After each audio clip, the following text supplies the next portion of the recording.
প্রিয় সুধী, আমি আপনাদেরকে বিদায় লগ্নে একটা হুঁশিয়ারি উচ্চারণ করে যাচ্ছি। আপনার এখানে বিভিন্ন দলের লোক আছেন, ঠিক কিনা বলেন? এখানে সব দলের লোক আছে, আওয়ামী লীগ, বিএনপি, জাতীয় পার্টি, জামাত। এখানে কওমি মাদ্রাসার আছে, আলিয়া মাদ্রাসার আছে, সকল মাসলাকের লোকজন আছে, ঠিক কিনা বলেন? এখানে কোনো দ্বন্দ্ব আছে, সংঘাত আছে? আমি আপনাদেরকে করজোড়ে অনুরোধ করছি, দলীয় মতভেদ থাকতেই পারে, তা থাকবে রাজপথে, সংসদে, রাজনীতির মঞ্চে, তা থাকবে যার যার মাদ্রাসায়, থাকবে খানকায় খানকায়, কিন্তু ইসলামের সুমহান স্বার্থ রক্ষায়, মুসলমানদের মৌলিক দাবি আদায়ে আর বাংলাদেশের স্বাধীনতা, সার্বভৌমত্বকে অক্ষুণ্ণ রাখতে সকল দলের মুসলমানকে ঐক্যবদ্ধ হবার শপথ নিতে হবে।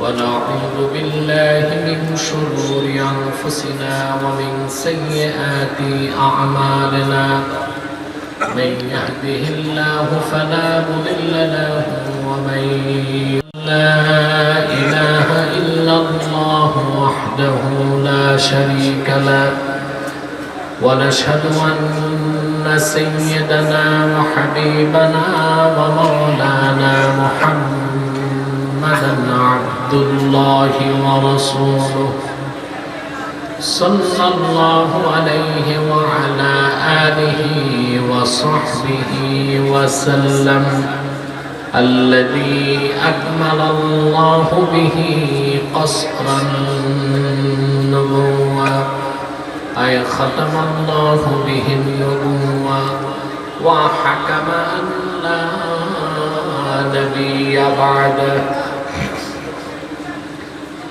وأعلن في القرآن بالبرهان أن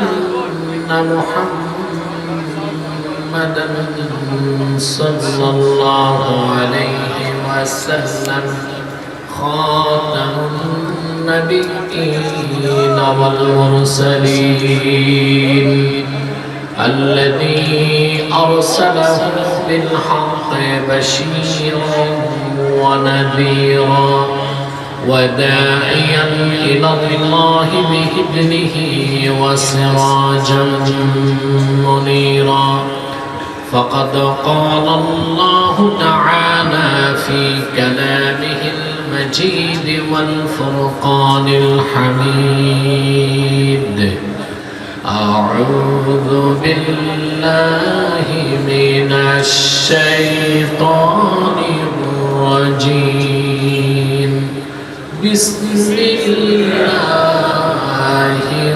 الرحمن الرحيم ألف لام ميم أحسب الناس أن يتركوا أن يقولوا آمنا وهم لا يفتنون صدق الله العظيم وصدق رسوله النبي الكريم ونحن على ذلك من الشاهدين والشاكرين والحمد لله رب العالمين إن الله وملائكته يصلون على النبي يا أيها الذين آمنوا صلوا عليه وسلموا تسليما اللهم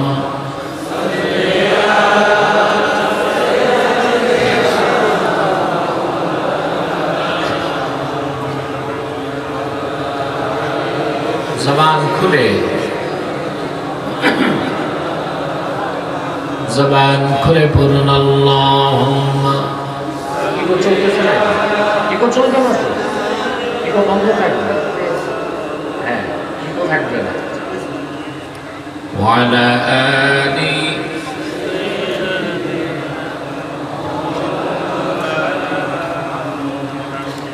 मेरा दिल तड़प रहा है, मेरा जल रहा है सीना, ये दवा वहीं मिलेगी, मुझे ले चलो मदीना। अल्लाहुम्मा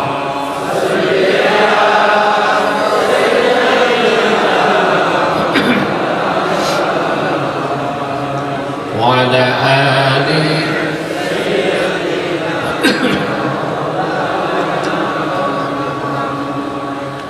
मदीना मदीना मोमिनों की गुनगुना है,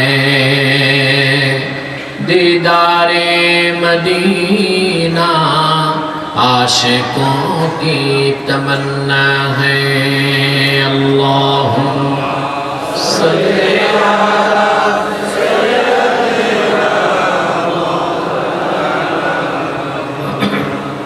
وعلى آل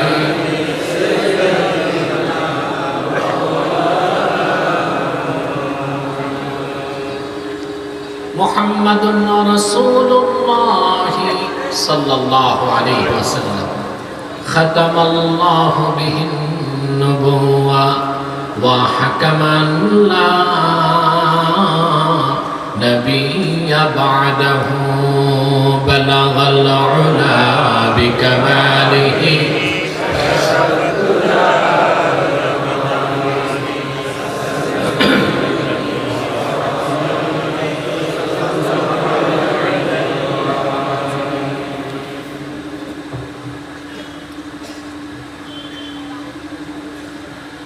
চকরিয়া ছাত্র কল্যাণ ফোরামের উদ্যোগে আয়োজিত চতুর্থ বার্ষিক তাফসীরুল কোরআন মাহফিলের সম্মানিত সভাপতি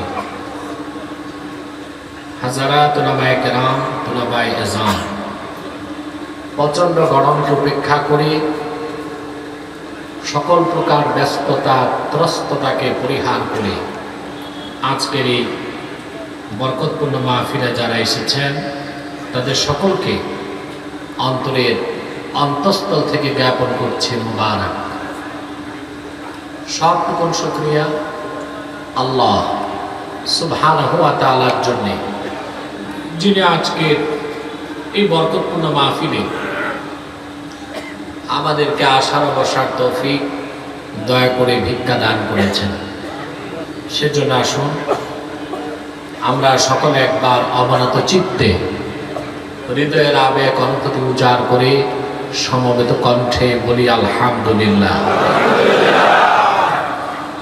অগণিত অসংখ্য দরুদ ও সালাম আল্লাহর সৃষ্টির প্রধান আকর্ষণ, বিশ্বসভার সভাপতি, সকল নবী রাসূলগণের মাথার তাজ, শামসুল হিদায়াত, বদরুদ্দুজা, সাইয়্যিদুস সাকালাইন, ইমামুল মুরসালিন, খাতামুন নবিয়্যিন ওয়াল মুরসালিন, আফতাবুল নুবুওয়াত, শাহানশাহে রিসালাত, সরকারে দো জাহাঁ, সুলতানুল মদিনা, নবিয়ুল আম্বিয়া, হুজুরে আকরাম, নূরে মুজাসসাম, নূরুন আলা নূর, সাইয়্যিদিনা হাবিবিনা শফিঈনা মাওলানা মুহাম্মদ সাল্লাল্লাহু আলাইহি ওয়াসাল্লামের উপর আল্লাহ পাক যাকে আজ থেকে ১,৫০০ বছর আগে প্রেরণ করেছেন, সর্বশ্রেষ্ঠ ও সর্বশেষ নবী ও রাসূল হিসেবে,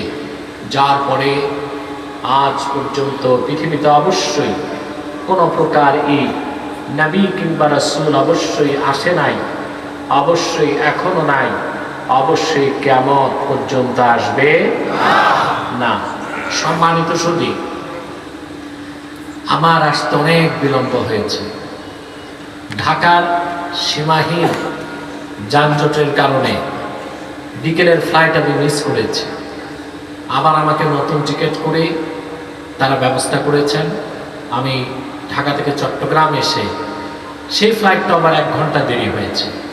তারপর আপনাদের এখানে পৌঁছতে আমার অনেক সময় লেগেছে, সেজন্য আমি দুঃখিত।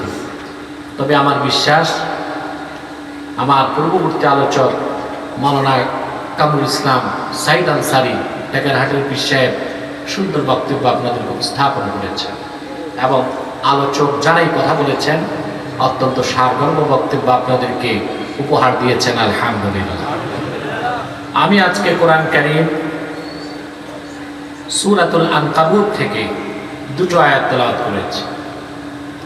খুব সংক্ষেপে এই দুটো আয়াতকে কেন্দ্র করে নির্ভরযোগ্য মুফাসসির এবং মুহাদ্দিসগণের দৃষ্টিকোণ থেকে কিছু কথা আপনাদের সামনে তুলে ধরার চেষ্টা করব ইনশাআল্লাহ।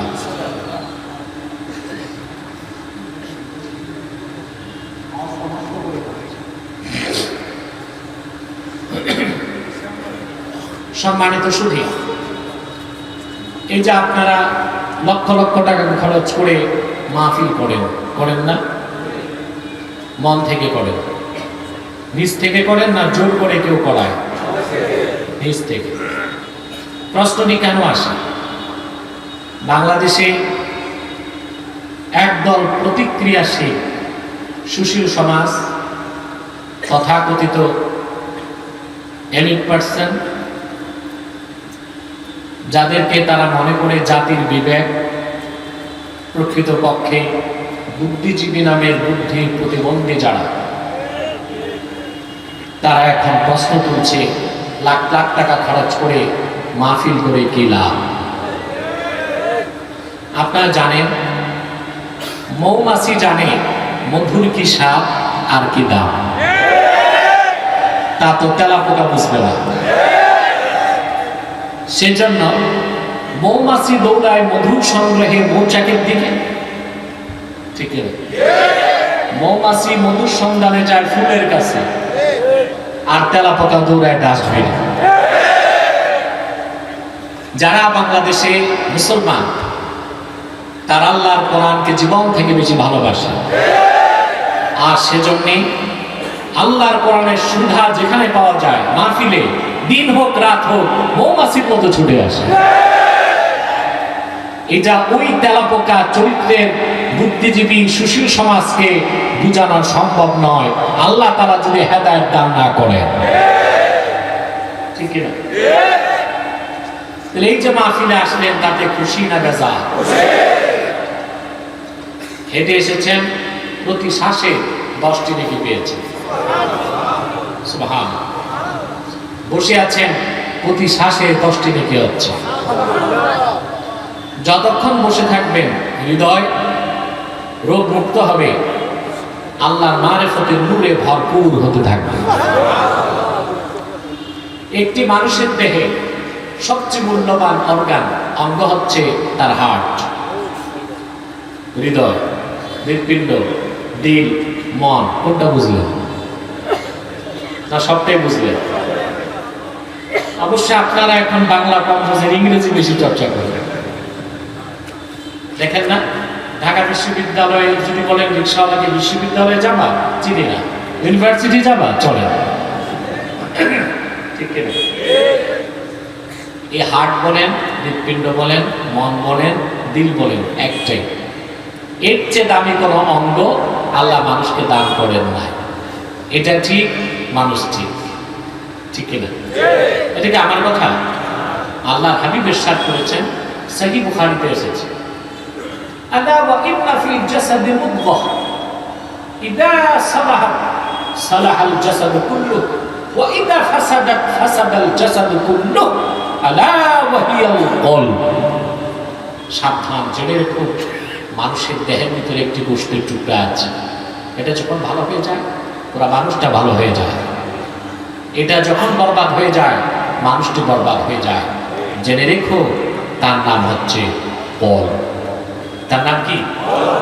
হার্ট। এটা ঠিক, দেখো ঠিক। আল্লাহর হাবিবের এই কথার কাছে আধুনিক মেডিকেল সায়েন্স তার মস্তক নত করে দিয়েছে। সত্যিকার অর্থে গোটা মানব দেহের মধ্যে হৃৎপিণ্ড জেনারেটরের মতো শক্তি সঞ্চার করে থাকে, এটা বন্ধ হয়ে গেলে মানুষটার জীবন শেষ। একটি মানুষ মায়ের পেটে যখন তার বয়স হয় মাত্র 4 মাস 10 দিন, তখন থেকে হৃৎপিণ্ড তার কাজ শুরু করে, শেষ নিঃশ্বাস ত্যাগের আগ পর্যন্ত কাজ করেই যায়।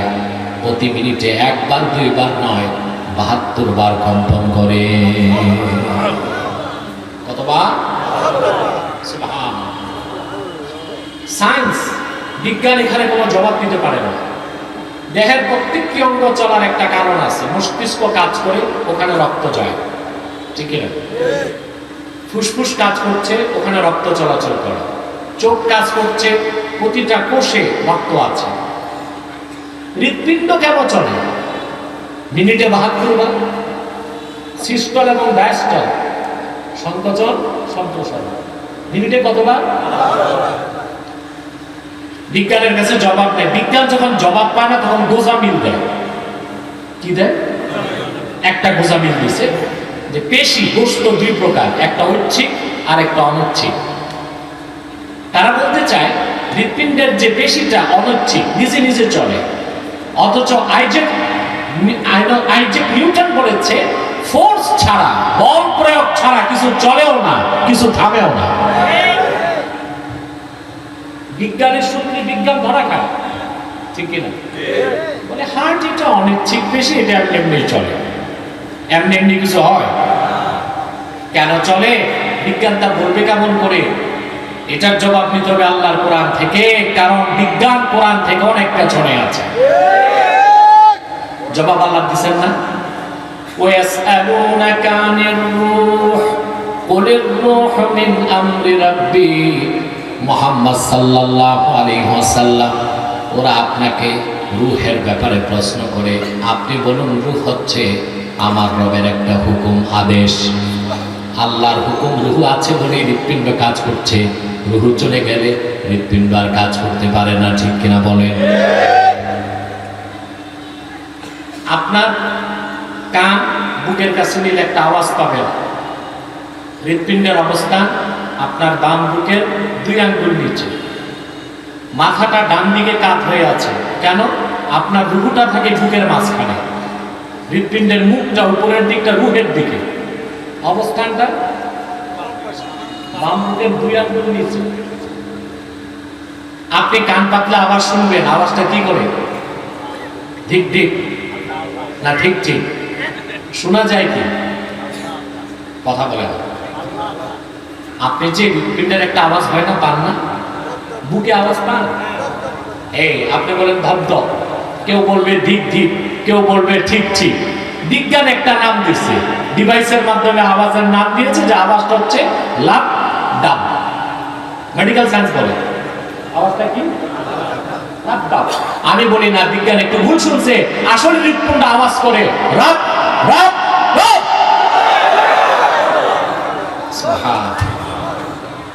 এটা ঠিক, মানুষটা ঠিক। কেন এই কথা বলতেছি? ভূমিকায় ওদের প্রশ্নের জবাবে। তাদের প্রশ্নের জবাবে ওই যে প্রতিবন্ধী ঠিক বলছে, বুদ্ধি প্রতিবন্ধীদের জবাবে মাহফিল কি দরকার? সরো মাহফিল কি দরকার? মাহফিলে আসলে তোমরা চাও দিন বদল করবে, মাহফিল যারা করে তারা চায় দিল বদল করবে। দিন বদলে কাজ হবে না, দিল বদল করতে হবে।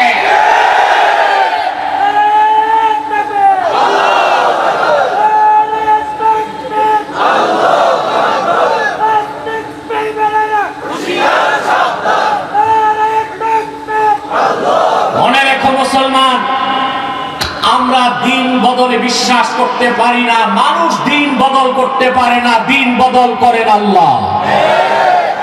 কি করে?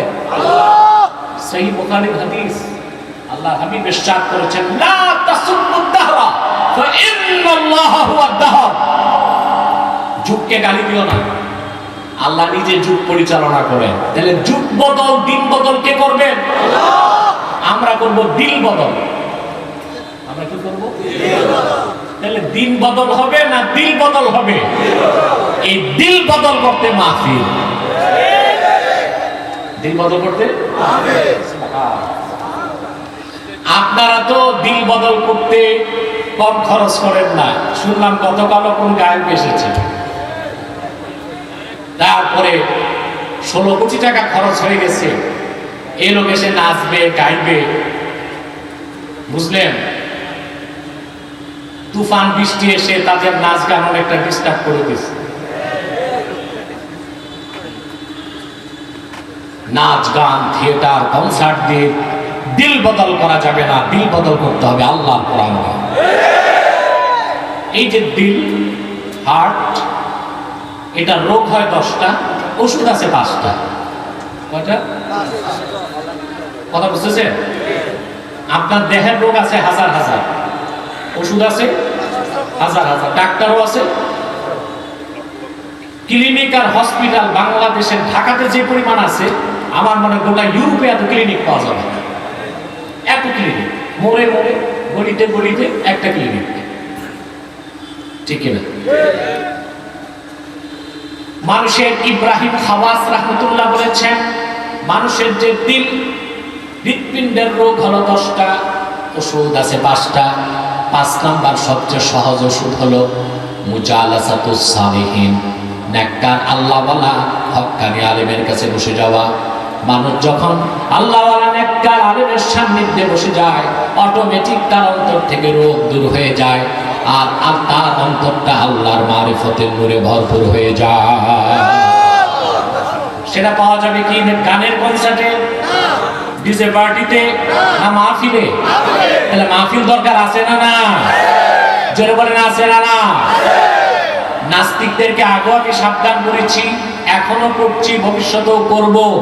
বাংলাদেশের পূর্ব দিগন্তে যতদিন সূর্য উদিত হয়ে পশ্চিমে অস্ত যাবে, ততদিন ভাটি বাংলায় কোরআনের মাহফিল ছিল, আছে, থাকবে। যদি কেউ ইসলামকে চ্যালেঞ্জ করতে আসো, দেশে থাকা যাবে না। দেখছেন না এক টাক বাবু দেশ ছেড়ে ভাগছে, কোথায় গেছে? দাদার বাড়ি। যাদের কাছে পার্সেল হয়েছে তাদের কাছে, ওখানে বসতে দেন। এই হয়ে বাড়ি যেতে চান, কারা কারা হাত তুলে আল্লাহ তাআলাকে দেখা।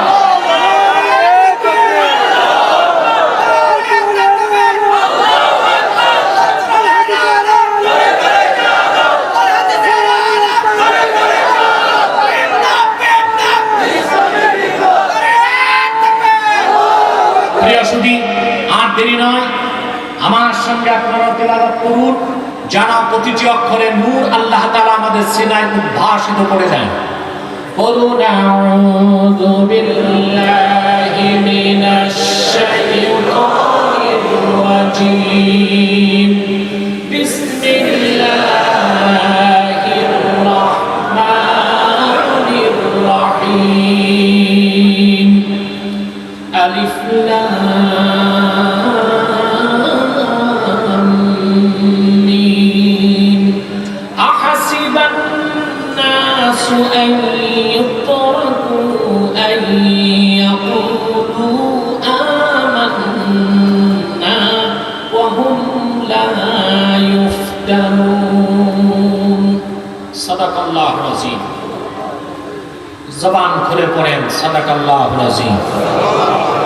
وصدق رسوله النبي الكريم ونحن على ذلك من الشاهدين والشاكرين والحمد لله رب العالمين। সূরা আনকাবুত শুরুই করলেন আল্লাহ তাআলা 3টি অক্ষর দিয়ে, আলিফ লাম মিম, হুরুফে মুকাত্তাআত। কোরআন শরীফের বিভিন্ন সূরা আল্লাহ শুরু করেছেন অক্ষর দিয়ে, হুরুফে মুকাত্তাআত দিয়ে।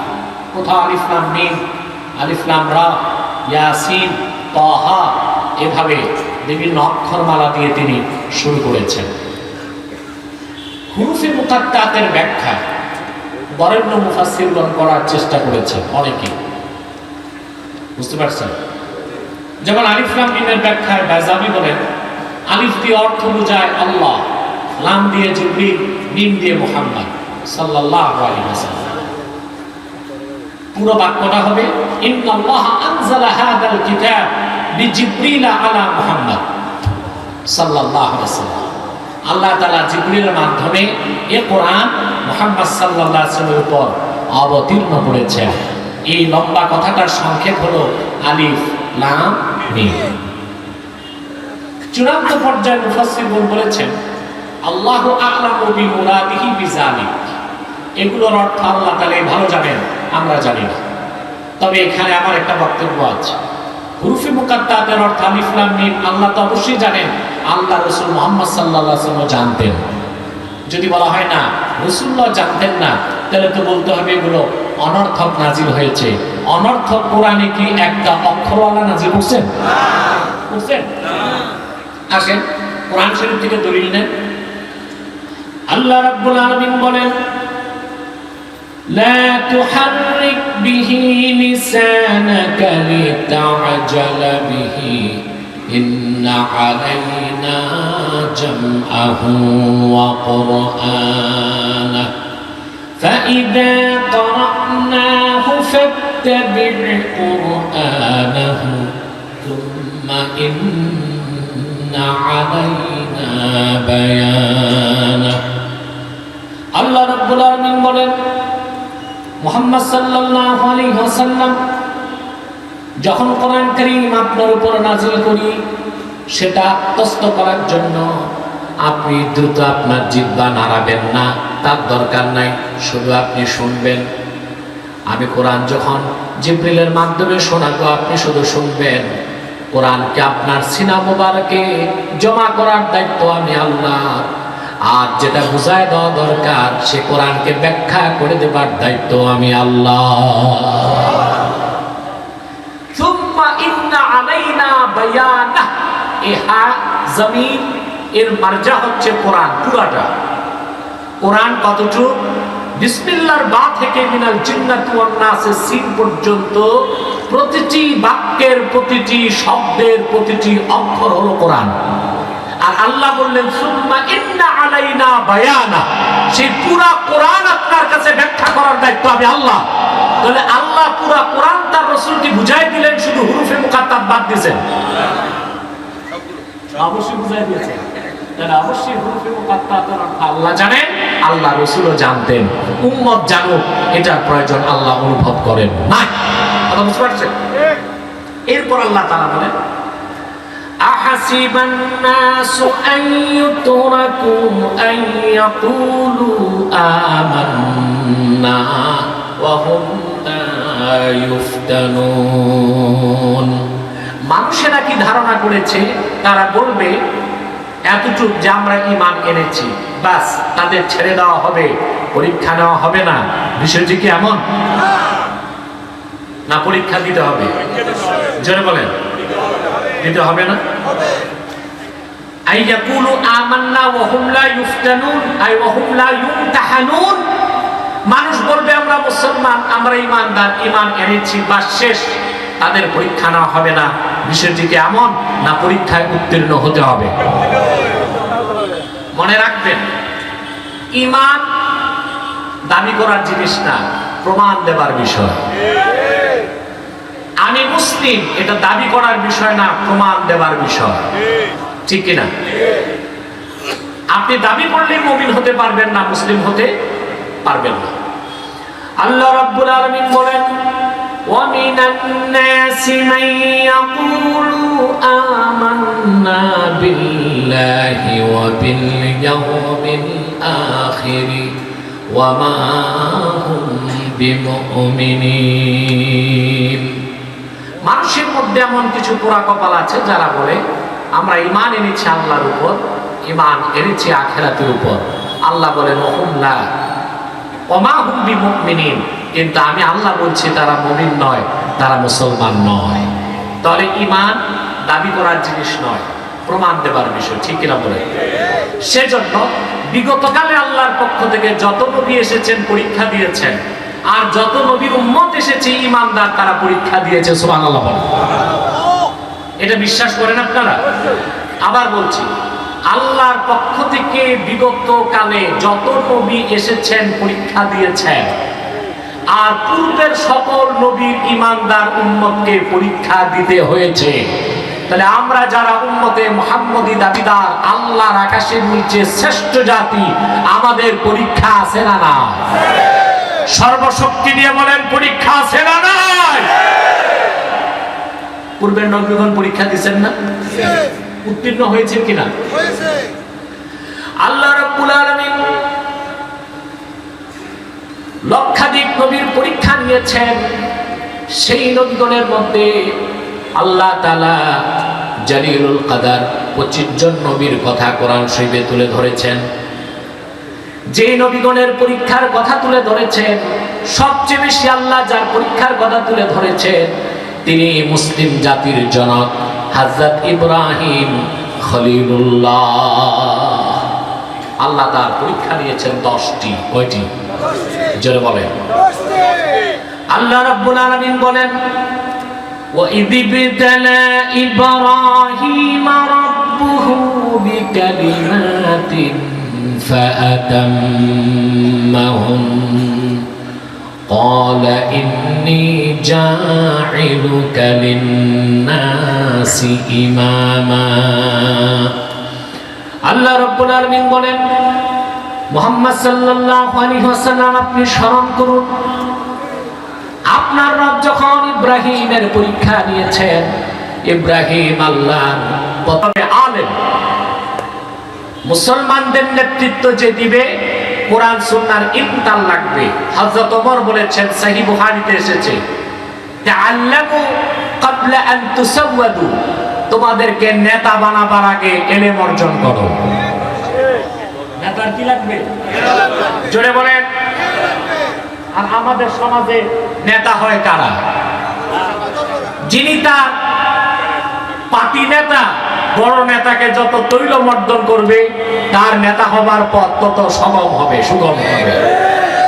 2 নাম্বার নেতা হয় বাংলাদেশে তারা যাদের সন্ত্রাসী বাহিনী আছে। 3 নাম্বার আঙ্গুল ফুলে কলা গাছ, জনগণের টাকা লুট করে গরিবের রক্ত পানি করা ঘামের পয়সা লুণ্ঠন করে যারা বড়লোক হয়েছে তারাই বাংলাদেশের রাজনৈতিক নেতৃত্ব দিচ্ছে। মুসলিম সমাজে যতদিন নেতার পরিবর্তন না হবে মুসলিম জনপদের মানুষের ভাগ্যের পরিবর্তন হতে পারে না।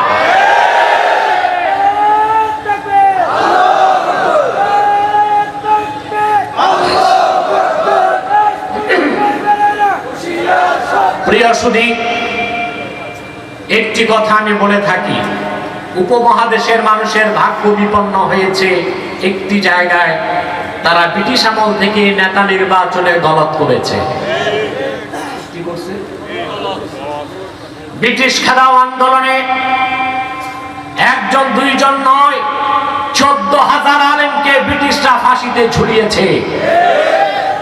1857 সালে সিপাহী বিপ্লবে, তার আগে তারপরে মুসলমান আলেমরা রক্ত দিয়েছে।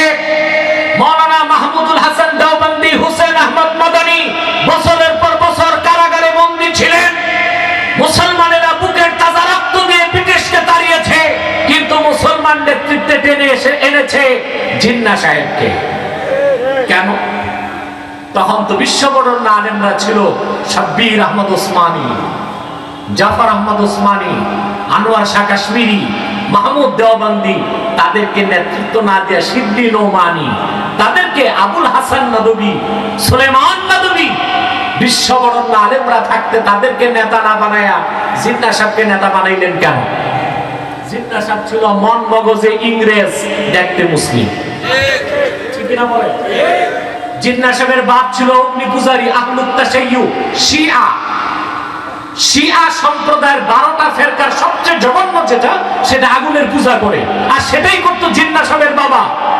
মুসলমানদের রক্তের বিনিময়ে ইংরেজ খেলাও আন্দোলন হয়েছে, উপমহাদেশের স্বাধীনতা এনে দিয়েছে ইংরেজ মুসলমান, আর সেখানে কোনো আলেমকে নেতৃত্ব না দিয়ে 1947 থেকে আজ পর্যন্ত উপমহাদেশের মুসলমানেরা পশ্চিমাদের দলালদেরকে রাজনৈতিক নেতৃত্বে বসিয়েছে।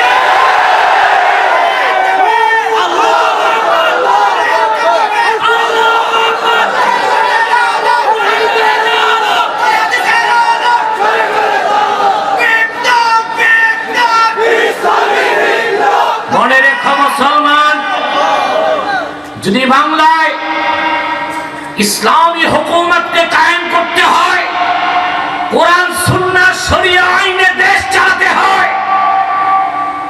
পশ্চিমাদের মতাদর্শে বিশ্বাসীদের নেতৃত্বকে ছাড়তে হবে, ইমানদারের নেতৃত্বকে গ্রহণ করতে হবে।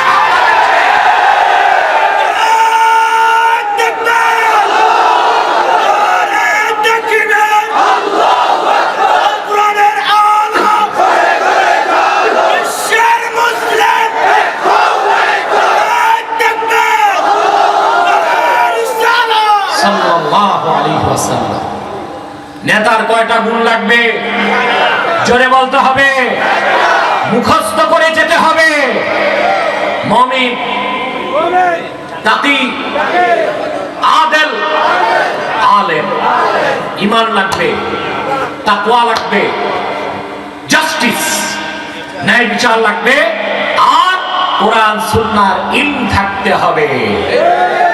আপনারা যে নেতাদের পূজা দিচ্ছেন, ওনারা যদি নেতা, শরীয়তের হুকুম ফিকহের কিতাবগুলোতে আসছে, ইমাম রাতে, খতিব রাতে নিযুক্ত ইমাম যখন দেখবে নেতা আসছে, মুসলমানদের নেতা, তিনি মিম্বর ছেড়ে দিবেন। মিম্বর ছেড়ে দিবেন। মেহরাব কাকে জায়গা কারে দিবেন? নেতাকে। ইমাম সাহেব যিনি, উনি নেতৃত্ব দিচ্ছেন ইমামতে সুগরা, ছোট নেতৃত্ব। আর যিনি জনপদে নেতৃত্ব দেন, তিনি হচ্ছে ইমামতে কুবরা, বড় নেতৃত্ব। আপনারা ছোট ইমাম নির্বাচনে কত ইন্টারভিউ নেন, যাচাই করেন ইমাম সাহেব ছোটখাটো অলিউল্লাহ হয়েছে কিনা, ঠিক কিনা? রীতিমতো ইমামের দিকে দূরবীন লাগায়, দেখে ইমাম সাহেব আলেম কিনা, মুফতি কিনা, মুহাদ্দিস কিনা, হাফেজ কিনা, তারপরে দেখে কণ্ঠ সুন্দর কিনা। তারপরে ইন্টারভিউ নিতে কোনো আলেম আসে না, ইন্টারভিউ নেয় আল্লামা সভাপতি আর আল্লামা সেক্রেটারি, ঠিক কিনা? তারপর মুসল্লিদের দূরবীনটা ইমাম সাহেবের দিকে সব সময় থাকে, উনি পেশাব করে পানি নিছে কিনা, ঢিলা নিছে কিনা, আবার ঢিলা নিয়ে দৌড়াইছে কিনা। কিন্তু যে দূরবীন লাগায় সে নিজে পেশাব করে পানি নেয় না, ঠিক কিনা বলে? দেখুন মুসলমান, ওই যে ইমাম সাহেব যিনি মসজিদে, ওনার কাছে ইমামতে সুগরা। আর যখন মুসলমানদের রাজনৈতিক নেতা আসবেন, ওইটা ইমামতে কুবরা। তো শরীয়তের হুকুম হচ্ছে সুলতান, কাজী, হাকিম যখন মসজিদে আসে, জুমা পড়ানোর দায়িত্ব আর ইমাম সাহেবের থাকে না, কার হয়? বড় নেতা। ছোট নেতার নেতৃত্ব শেষ, নেতৃত্ব দিবে কে? এখন আপনাদের জাতীয় মসজিদে যদি এইরকম বড় নেতা একজন যায়, রাজনৈতিক, আর ইমাম সাহেব মিম্বর ছেড়ে দেয়, নেতার কি অবস্থা হবে? উনি তো সোজা দৌড় দিবেন পেট নষ্ট হবার আগে। তাহলে মুসলমান, এবার বুঝতেছেন আমি কি বলতে চাচ্ছি? আপনারা কি রকম নেতা নিয়ে আছেন তা বুঝছেন? হ্যাঁ, তাহলে মুসলমানদের নেতা হতে পরীক্ষা লাগবে কি লাগবে না? ওই পরীক্ষার নাম কি? ঈমানের পরীক্ষা। সুবহানাল্লাহ বলবেন। আল্লাহ রাব্বুল আলামিন হযরত ইব্রাহিমের পরীক্ষা নিলেন 10টি।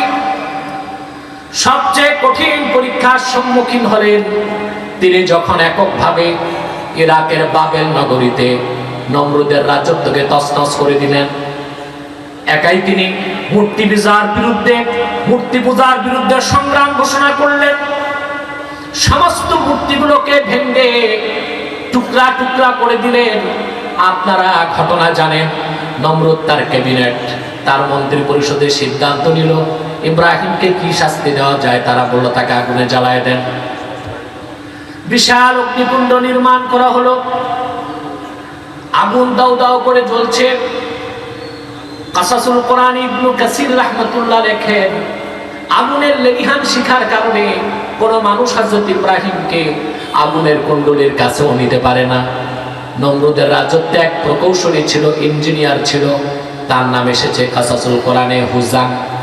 সে নমরুদকে বলল, স্যার আমি একটা যন্ত্র বানাই দেই, সেই যন্ত্রে বসিয়ে ইব্রাহিমকে আপনি আগুনে নিয়ে যাবেন। সে কাঠের একটা কামান তৈরি করে দিল। তাফসিরে যার নাম এসেছে মিনজানিক। কি নাম? যার বহু বচন মাজানিক। আমাদের দেশে বক্তারা বলে চরক গাছ, না, এটা কাঠের কামান। মিনজানিক, যার বহু বচন মাজানিক, এটা কাঠের এক প্রকার কামান। কাঠের কামান প্রস্তুত হলো। হাতলের মধ্যে হযরত ইব্রাহিমকে হাত পা বেঁধে বসায় দেওয়া হলো। রশি ঘুরছে, ঘূর্ণন যখন চরম পর্যায়ে যাবে, রশি কাটলে ইব্রাহিম যাবে আগুনে। ফাইনাল পরীক্ষা, এটা ফাইনাল ছিল, কি ছিল? আল্লাহ তাআলা ফাইনাল পরীক্ষা নিতে এক্সামিনার হিসেবে জিবরিলকে পাঠায় দিলেন। হযরত জিবরিল ইব্রাহিম আলাইহিস সালামের সামনে দাঁড়ায় গেলেন আর বললেন, ইব্রাহিম, আল্লাহ পাক আপনাকে সালাম দিয়েছেন। হযরত ইব্রাহিম সালামের জবাব নিলেন। জিবরিল ডেকে বললেন, ইব্রাহিম, আমি আল্লাহর সবচেয়ে মুকাররব ফেরেশতা জিবরিল আমিন। যদি সাহায্যের প্রয়োজন হয়, আপনি দেখতে পাচ্ছেন আগুনের লেলিহান শিখা আপনার সামনে, কয়েক সেকেন্ডের মধ্যে আগুনে জ্বলে ভস্ম হয়ে যাবেন। যদি সাহায্যের প্রয়োজন হয় আমাকে বলেন। আলাকা হাজাতুন ইয়া ইব্রাহিম, তোমার কোনো দরকার থাকলে বলো, আমি জিবরিল শুধু পাখা একটু ঝাপটা দিলেই এই আগুনের কুণ্ডলী মাটির সাথে মিশে যাবে, নমরুদ অস্তিত্বহীন হয়ে যাবে।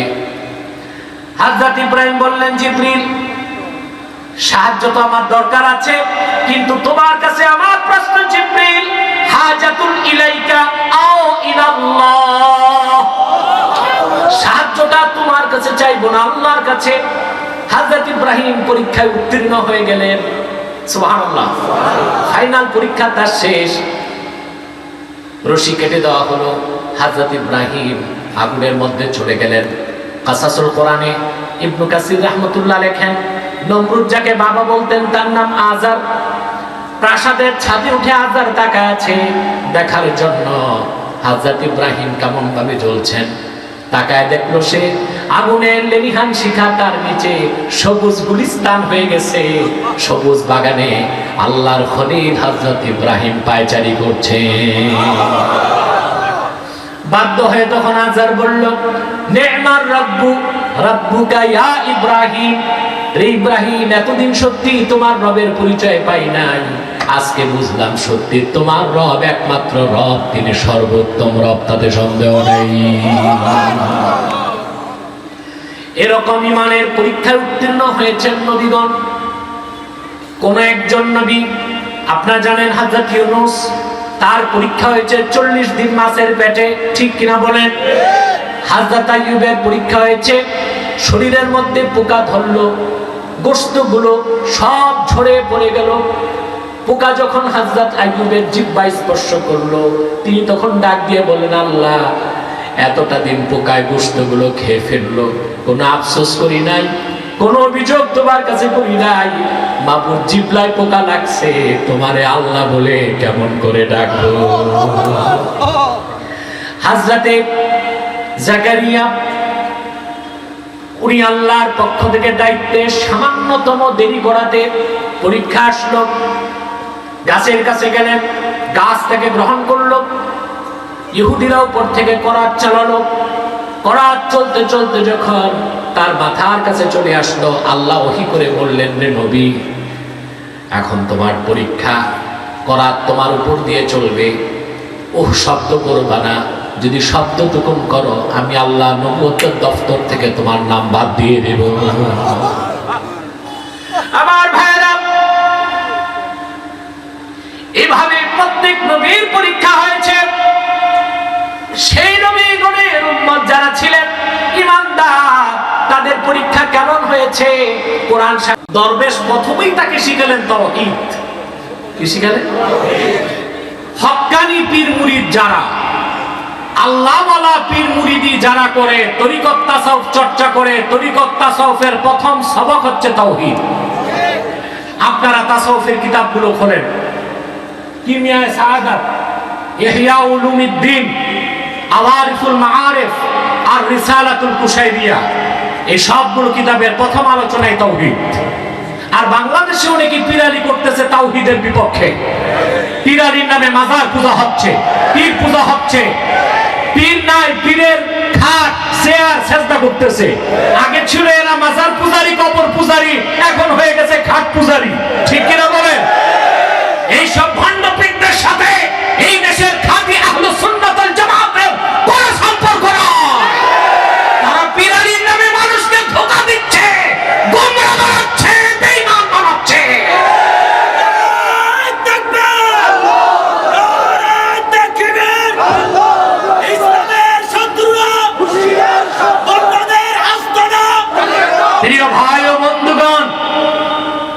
আল্লাহওয়ালা হক্কানি বিরত বাংলাদেশে আছে? নাই? সৈয়দ আহমদ বেরেলী রহমতুল্লাহর উত্তরসূরি, হযরত শাহ কারামত আলী জৌনপুরী রাহমাতুল্লাহ তার উত্তরসূরিরা আছে, ফুরফুরার উত্তরসূরিরা আছে, আজমগড়ি রহমতুল্লাহর উত্তরসূরি, চুনতি শাহ সাহেব রহমতুল্লাহ, গারাঙ্গিয়ার পীর সাহেবগণ, বাইতুল শরীফের পীর মালিক শাহ, তারা এই দেশের মানুষকে হেদায়েতের দিকে ডেকেছে, শিরক মুক্ত কুফর মুক্ত জীবন গঠন করার চেষ্টা করেছে। ঠিক কিনা বলে? মাজার পূজা, কবর পূজা, পীর পূজা তাদের কাছে কোনোদিনও দূরবীন দিয়ে খুঁজেও পাবেন না। ঠিক কিনা বলে? ওগুলো ধরবেশ, এরা দরবেশ। আমরা থাকবো দরবেশের সাথে না ধরবেশের সাথে? আমার ভাইরা, সে আল্লাহ মুমিন বালকটাকে প্রথম শিখালো তাওহীদ। সুবহানাল্লাহ। বালকটি বাড়ি ফিরছে, হাদিস সাক্ষী, পথিমধ্যে অনেক মানুষ জমে আছে, কেউ পথ পারাপার হতে পারছে না। উকি দিয়ে সে দেখলো একটি জঙ্গলের হিংস্র প্রাণী পথের মাঝখানে বসে আছে, ভয়তে কেউ কাছে যায় না। বালকটি একটি পাথর হাতে নিল, আল্লাহকে ডাক দিয়ে বলল, আল্লাহুম্মা ইন কানা আমরুর রাহিব আহাব্বা ইলাইকা ওয়া আরদা মিন আমরিস সাহির ফাকতুলহু। আল্লাহ রাব্বুল আলামিন, জাদুকরের জাদুবিদ্যার চেয়ে তোমার মুমিন বান্দার কাজকর্ম যদি তোমার কাছে বেশি ভালো লাগে, পছন্দ হয়, আমি পাথরটা নিক্ষেপ করব, প্রাণীটারে তুমি ধ্বংস করে দাও। এই কথা বলে পাথর নিক্ষেপ করতেই সেই হিংস্র প্রাণীটা মরে গেল। বালকটির বুজুর্গি চতুর্দিক ছড়ায় গেল। সুবহানাল্লাহ। এই ঘটনার পর বালকটি আর জাদুকরের কাছে যায় না, সে ঈমানের পরিচয় পেয়ে গেছে, আর তার ইয়াকিনটা হয়ে গেছিল হাক্কুল ইয়াকিন। কি? ইলমুল ইয়াকিন, তার উপরে আইনুল ইয়াকিন, তার উপরে হাক্কুল ইয়াকিন। সুবহানাল্লাহ। শহরের এক প্রান্তে নাজরানে, আরবের নাজরানে, এটা একেবারে আরবের বর্ডার, তারপরে হচ্ছে ইয়ামান, ইয়ামানের একটা অংশ। বালকটি বসে মানুষকে দ্বীন শিখায়, আর সে হয়ে গিয়েছিল মুস্তাজাবুদ দাওয়াত। ইমানদার তো, বালক তো নিষ্পাপ, তো একই নিষ্পাপ আবার ইমানদার। হাত তুললেই তার দোয়া আল্লাহ কবুল করতেন। আপনার কথা বলবেন না, আমার দিকে তাকান। ঘটনাচক্রে দেখা গেল সেই বাদশার মন্ত্রী পরিষদের এক মন্ত্রী অন্ধ হয়ে গেছে। কি হয়ে গেছে? বাদশার মন্ত্রী, তার তো ট্রিটমেন্টের অভাব নাই, চক্ষু ভালো হয় না। এক লোক যে বলল, স্যার এখানে এক মুমিন বাচ্চা আছে, খুব নেককার আল্লাহওয়ালা, ওর কাছে গেলে যে যে সমস্যা নিয়ে যায় দোয়া করলেই আল্লাহ তা পূরণ করে দেন। হাদিস এসেছে হাদায়া কাসীর, অনেক হাদিয়া তোফা নিয়ে মিনিস্টার লাঠি নিয়ে খোঁড়াতে খোঁড়াতে বালকের কাছে আসছে। এসে বলল, বালক আমি তোমার বুজুর্গের কথা শুনে এসেছি এই জন্য তুমি আমার চক্ষু ভালো করে দিবা। দেখেন, তাওহীদের শিক্ষা সবকিছুর আগে। বালকটি বলল, মন্ত্রী মহোদয়, মা আশফি আহাদান ইন্নামা ইয়াশফিল্লাহ, কোন মানুষকে ভালো করার ক্ষমতা আমার নাই, আমি কাউকে সুস্থ করতে পারি না, সুস্থ করেন আল্লাহ রাব্বুল আলামিন। তুমি যদি আমার আল্লাহর উপর ঈমান আনো, আমি দোয়া করলে আল্লাহ হয়তোবা তোমারে ভালো করে দিবেন। সেই মন্ত্রীর সঙ্গে সঙ্গে কালেমা পড়ে নিল, বালকটি দোয়া করলো, আল্লাহ পাক সেই মন্ত্রীর চোখের দৃষ্টি ফিরায় দিলেন। এখন একটা অন্ধ মানুষ হঠাৎ যদি চোখের দৃষ্টি ফিরে পায়, খুশিতে কেমন আত্মহারা। কথা বলেন। পরের দিন রাজকীয় পোশাক পরে মন্ত্রী গেছে বাদশার কাছে। বাদশা তো অবাক, এই লোকে দুই চোখে অন্ধ, একজন ধরে আবার লাঠি নেয়, তারপর হাঁটে, এ তো দিব্য হাঁটতেছে। বাদশা জিজ্ঞেস করছে ওজিরকে, মন্ত্রীকে, মান রাদ্দা আলাইকা বাসারাক, ও মন্ত্রী তোমার চোখের দৃষ্টিশক্তিকে ফিরাই দিছে। বাদশা তো মুসলমান হয়ে গেছে, মন্ত্রী মুসলমান হয়ে গেছে, বাদশা কিন্তু তা জানে না। বলল, মান রাদ্দা আলাইকা বাসারাক, তোমার চোখের দৃষ্টিকে ফিরাই দিছে। মন্ত্রী কয়, রাব্বি। মূর্খ বাদশা বুঝে নাই, ও আচ্ছা আমি। মন্ত্রী কয়, তুমি আবার রব হইলা কবে?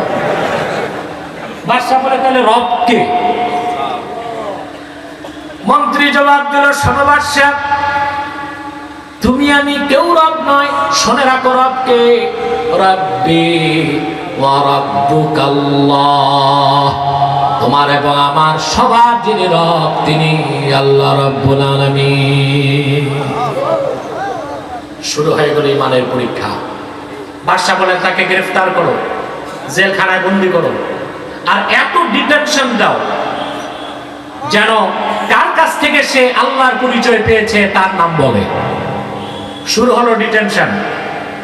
ডিটেনশনের চোটে বাদশা ব্রিস্টার নাম বলে দিছে বালকের।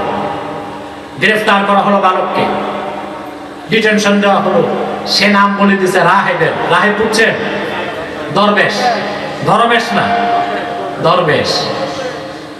তারপরে দরবেশকে আনা হলো, তিনজনকে দাঁড় করানো হলো, রায় দেওয়া হলো 3 জনকে মৃত্যুদণ্ড। প্রথম চান্সেই দরবেশ শেষ, মন্ত্রী শেষ, রইল কে? বালক। বালককে তরবারি মারা হয়, ভেঙে যাওয়া হয়, তীর নিক্ষেপ করা হয়, লক্ষ্যভ্রষ্ট হয়।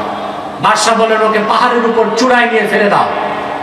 নিয়ে গেল পাহাড়ের চূড়ায়, ফেলে দেবার আগে পাহাড় প্রকম্পিত হলো, যারা গেল বাদশার লোক সব মরে গেল, বাচ্চাটা হাসতে হাসতে ফিরে আসলো। বালকটি ডেকে বলল, বাদশা তুমি না এই তাম পৃথিবীর মানুষ এক হয়েও আমার মৃত্যু নিশ্চিত করতে পারবে না। যদি আমারে মারতে চাও, আমি যে নিয়ম দিব, ফর্মুলা দিব, সেই নিয়মেই আমাকে মারতে হবে। বাদশা বললেন কি নিয়ম? বালক বলল নিয়ম বলা যাবে না, একটি শর্ত আছে।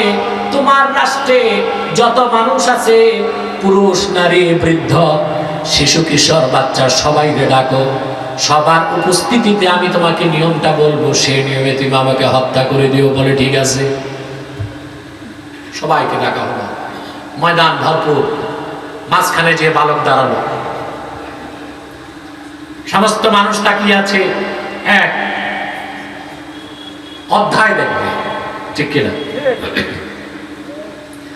বালকটি ডেকে বলল, বাদশা তুমি তীর হাতে নিয়ে শুধু এই কথাটা একবার বলবে, বিসমিল্লাহি রাব্বিল গোলাম, আমি এই গোলামের রব যিনি আল্লাহ, সেই আল্লাহর নামে শুরু করছি।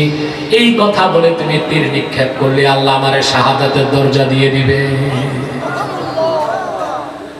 বাদশা তীর টেনে বলল বিসমিল্লাহি রাব্বিল গোলাম। তীর এসে বালকের বুকে বিদ্ধ হলো, আল্লাহ তাকে মৃত্যু দিলেন, শাহাদাত তার নসিব হয়ে গেল। এবার কি হলো? হাদিস সাক্ষী, সেই বাদশার দেশের সমস্ত পুরুষ আর নারী একসঙ্গে বলে উঠল, আমান্না বিরাব্বিল গোলাম, আমরা আর শিরক কুফর কিংবা গায়রুল্লাহর ইবাদত করব না। আজ থেকে আর আকাশের পূজা নয়, সূর্য চন্দ্র মূর্তি প্রতিমার পূজা নয়। আমাদের আজকে চোখের পর্দা আমাদের সন্তান খুলে দিয়ে গেছে। আমরা এই গোলামের যিনি রব আল্লাহর উপর ঈমান আল্লাহ। একসাথে জনপদের সমস্ত মানুষ ঈমান এনে মুসলমান হয়ে গেল। বলেন সুবহানাল্লাহ। বাদশা খেপে গেল, যা চাইলো হয়ে গেল তার বিপরীত, ঠিক কিনা? বাদশা বলল, এই প্রত্যেক মুসলমান মুমিনকে হত্যা করো, একবার করে তাদের সুযোগ দেওয়া হবে, তারা ঈমান ছেড়ে দিবে, আমার উপর ঈমান আনবে, আল্লাহর উপর ঈমান বাদ দিয়ে আমার উপর ঈমান আনবে। যদি ঈমান না আনে, জীবন্ত তাদের আগুনের মধ্যে দিয়ে দাও। বিশাল আগুনের কুণ্ডলী খনন করা হলো। মাটিতে বড় ধরনের গর্তকে হাফরুন ফিল আরদ, জমিনে বড়। আমি একটি কথা বলি, আপনাদেরকে বিদায় দেবার প্রস্তুতি নিব। আমাদের দেশের নেতারা একটা স্লোগান দেয়, ব্যক্তির চেয়ে দল বড়, দল থেকে দেশ বড়, বলে কিনা? কথা ঠিক। তবে আমার 3টা শব্দ যোগ করতে হবে, মনে থাকবে? ব্যক্তির চেয়ে দল বড়, দল থেকে দেশ বড়, দেশ থেকে আমার জান বড়, জান থেকে আমার ঈমান বড়, ইসলাম বড়, কোরআন বড়। ঈমান ও ইসলামের প্রশ্নে কোন তাগুত কুফরের শক্তির সাথে আপোষ হবে না, হবে না, হবে না। জীবন দেব, ঈমান দেব না।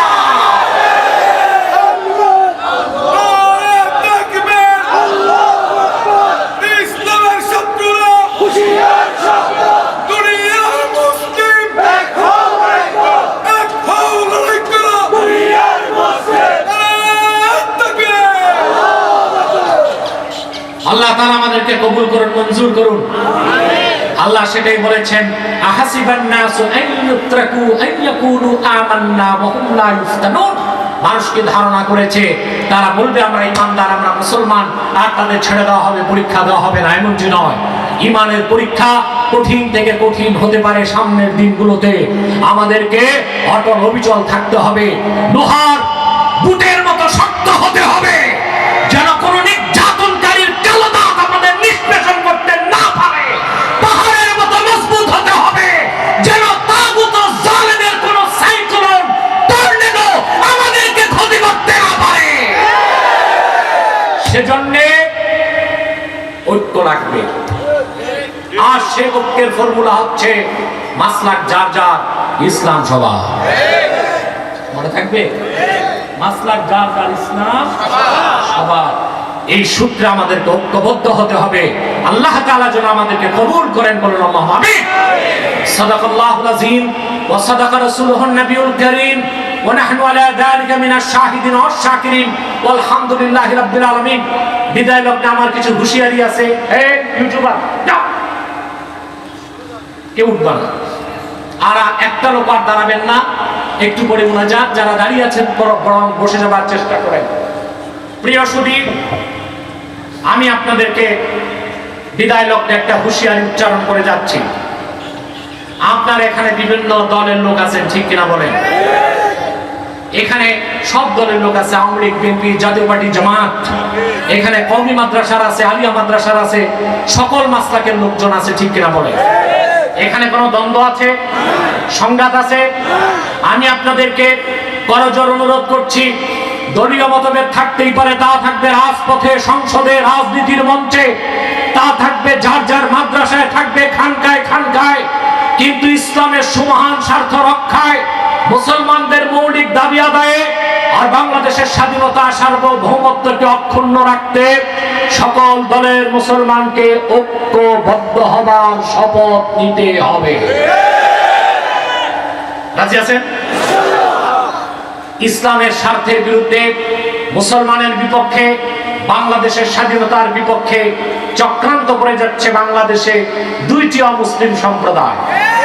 তার মধ্যে সবচেয়ে জঘন্য হচ্ছে কুখ্যাত কাদিয়ানী সম্প্রদায়। নিঃসন্দেহে তারা কাফের এবং অমুসলিম। তাদেরকে যারা কাফের বলবে না, তারাও কাফের। কিন্তু বাংলাদেশে কাদিয়ানীদের দালালি করার জন্য অনেক বুদ্ধিজীবী আছে। টাকা দিয়া, পয়সা দিয়া কাদিয়ানীদের পক্ষে কথা বলায় কাদিয়ানীরা। যারা কাদিয়ানীদের পক্ষে কথা বলে, ওরাও তো কাদিয়ানী এবং কাফের। নিঃসন্দেহে কাদিয়ানীরা অমুসলিম ও কাফের। তাদেরকে যারা কাফের বলবে না, তারাও কাফের। কারণ তারা আল্লাহর আখির নবী মুহাম্মদ সাল্লাল্লাহু আলাইহি সাল্লামকে আল্লাহর শেষ নবী হিসেবে বিশ্বাস করে না। সেজন্য তারা কি? চিল্লায়া বলেন, তারা কি? তাদেরকে যারা কাফের বলবে না, তারা কি? মানুষকে ধোঁকা দিতে মুসলমানদের মতো তারা দাড়ি রাখে, চুড়ি লাগায়, মুসলমানদের মতো নাম রাখে। তাই বলে কি তারা মুসলমান হতে পারে? দাড়ি রাখলে কেউ যদি মুসলমান হতে পারত, তো রবীন্দ্রনাথ ঠাকুরের চেয়ে বড় মুসলমান কে হইতো? সে কি মুসলিম ছিল না অমুসলিম? টুপি লাগালে মুসলমান হওয়া যায়? মহাত্মা গান্ধী 2.5 হাত লম্বা টুপি লাগাইতো। সে কি মুসলিম ছিল না অমুসলিম? নাম রাখলে মুসলমান হওয়া যায়? এক শয়তান বোতলে পেশাব করে উপরে নাম লিখছে শরবত। ওটা কি শরবত হবে? ভিতরে কি? তদ্রুপ কাদিয়ানীরা অমুসলিম এবং কাফের। আব্দুল আউয়াল, আব্দুল সামাদ, মুবাশশির আলী, কবির চৌধুরী, রাশেদ খান মেনন আর শাহরিয়ার কবির নাম রাখার দ্বারা তারা মুসলমান হতে পারে না। ভাইরা আমার, বন্ধুরা আমার, আমার আল্লাহ ও নূর নবীজি আমার মুহাম্মদ সাল্লাল্লাহু আলাইহি ওয়াসাল্লামের ইসলাম ও কোরআনের হাজার হাজার হাজার বছর পরে বর্তমান ভারতের কুখ্যাত, পাঞ্জাবের কুখ্যাত, গুরুদাসপুরের কুখ্যাত কাদিয়ানী ইংরেজ আমলে এক শয়তান নিজেকে নবী দাবি করছে। চিল্লায়া বলেন নাউজুবিল্লাহ। ওই শয়তান তার নাম রেখেছিল তার বাপ মির্জা গোলাম আহমদ কাদিয়ানী।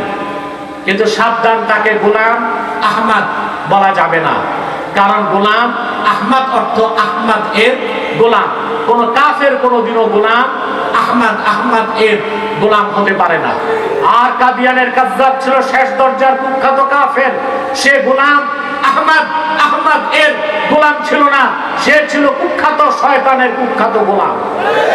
কাদিয়ানের কাযযাব মিথ্যা নবুয়তের দাবিদার মির্জা গোলাম শয়তান কাদিয়ানির উপর গজব এসেছে 1908 সালে। যখন গজব এসেছে, কাদিয়ানের কাযযাব মিথ্যা নবুয়তের দাবিদার মির্জা গোলাম শয়তান কাদিয়ানি 1908 সালে ধ্বংস হয়ে কুখ্যাত জাহান্নামের কুখ্যাত কুকুরে পরিণত হয়েছে, তার অনুসারীরাও ধ্বংস হয়েছে। বর্তমানে কিছু কাদিয়ানি বাংলাদেশে আছে যারা ইসলাম ও মুসলমানের বিপক্ষে চক্রান্ত করে যাচ্ছে। তাদেরকে নির্মূল করার জন্য 4 দলের মুসলমানকে ঐক্যবদ্ধ হওয়ার শপথ নিতে হবে। প্রিয় সুধী, তারা মানুষকে ধোঁকা দিতে নাম পরিবর্তন করে করে মিথ্যা পরিচয় দেয়। কখনো নিজেদের পরিচয় দেয় আহমদী জামাত, কখনো বলে আহমদিয়া জামাত, কখনো বলে আহমদী সম্প্রদায়, কখনো বলে আহমদিয়া সম্প্রদায়, কখনো বলে আহমদী মুসলিম জামাত, কখনো বলে আহমদিয়া মুসলিম জামাত। সাবধান, যত কাদিয়ানি ছিল আছে থাকবে, তারা কেউ আহমদী জামাত নয়, আহমদিয়া জামাত নয়, আহমদী সম্প্রদায় নয়, আহমদিয়া সম্প্রদায় নয়, আহমদী মুসলিম জামাত নয়, আহমদিয়া মুসলিম জামাত নয়। তারা শয়তানি জামাত, কুখ্যাত জাহান্নামের কুখ্যাত কুকুরের দল। আমাদের সকল দলের একটাই দাবি, অনতিবিলম্বে স্বাধীন বাংলায় শয়তান কাদিয়ানীদেরকে রাষ্ট্রীয়ভাবে অমুসলিম ঘোষণা করতেই হবে, করতেই হবে, করতেই হবে। এই দাবি আদায়ে তাহরিকে খাতমে নবুয়ত বাংলাদেশের বেনামে যদি জানমাল দিতে হয়, কারা কারা প্রস্তুত আছেন হাত তুলে দেখান।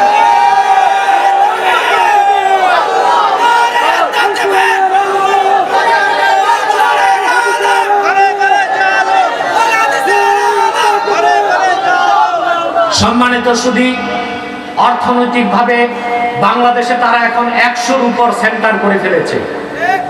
আপনাদের কক্সবাজারে করেছে, চিটাগাং চক বাজারে করেছে।